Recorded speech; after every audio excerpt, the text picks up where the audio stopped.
Hello, in this video I will show you how to install Microsoft Edge browser on Samsung F34. So you have to start with opening your Google Play Store. Now click on search bar and type in Edge and click search. And now click install. Now click open.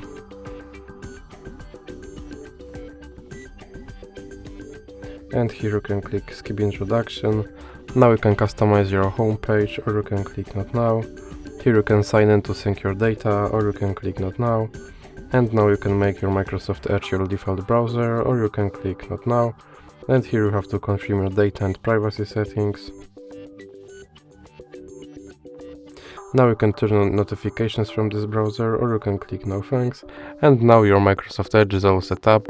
So that's it for this video. If you liked it, please remember to leave like and subscribe.